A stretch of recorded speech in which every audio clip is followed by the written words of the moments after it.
काशी में 80 घाट पर तुलसीदास रोज रामचरितमानस को गाते थे। एक बार गोस्वामी प्रातःकाल शौच करके आ रहे थे तो कोई एक प्रेत से इनका मिलन हुआ। उस प्रेत ने प्रसन्न होकर गोस्वामी जी से कहा कि मैं आपको कुछ देना चाहता हूं। गोस्वामी जी बोले, भैया हमारे मन में तो केवल एक ही चाह है कि ठाकुर जी का दर्शन हमें हो जाए। उस प्रेत ने कहा कि महाराज, मैं यदि दर्शन करवा सकता तो अब तक मुक्त ना हो गया होता। मैं खुद प्रेत योनि में पड़ा हुआ हूं। तुलसीदास जी बोले, फिर भैया हमको कुछ नहीं चाहिए। तो उस प्रेत ने कहा, सुनिए महाराज, मैं आपको दर्शन तो नहीं करवा सकता, लेकिन दर्शन कैसे होंगे उसका रास्ता बता सकता हूं। तुलसीदास जी बोले कि बताइए। प्रेत बोला, आप जहां कथा कहते हैं बहुत सारे भक्त सुनने आते हैं। अब आपको तो मालूम नहीं, लेकिन मैं जानता हूं आपकी कथा में रोज हनुमान जी भी सुनने आते हैं।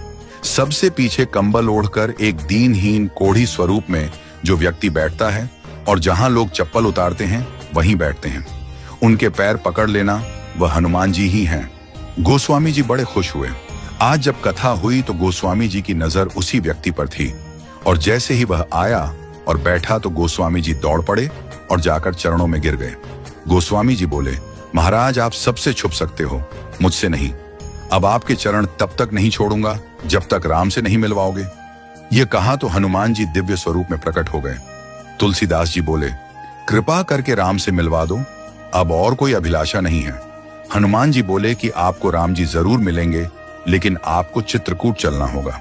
गोस्वामी जी चित्रकूट गए, मंदाकिनी में स्नान किया, कामदगिरी की परिक्रमा की, खोज रहे हैं कि प्रभु कहां मिलेंगे। सामने से दो राजकुमार घोड़े पर आए, एक गौर वर्ण और एक श्याम वर्ण। उन्होंने रास्ता पूछा तो तुलसीदास जी ने बताया और वो चले गए। फिर हनुमान जी प्रकट हुए और बोले, अभी जो राजकुमार घोड़े पर थे वही तो राम और लक्ष्मण थे। आपसे ही तो रास्ता पूछा और आपने नहीं पहचाना। ये चूक हम सब करते हैं। न जाने कितनी बार भगवान सामने आए हों और हम पहचान नहीं पाए हों। सबका आदर करो, क्योंकि न जाने किस रूप में नारायण मिल जाएं।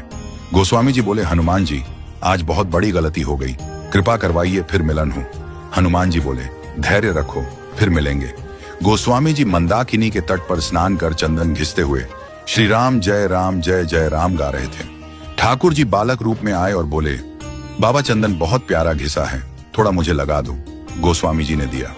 हनुमान जी तोता बनकर आए और घोषणा कर दी कि चित्रकूट के घाट पर भाई संतों की भीड़, तुलसीदास चंदन घिसे, तिलक देत रघुवीर।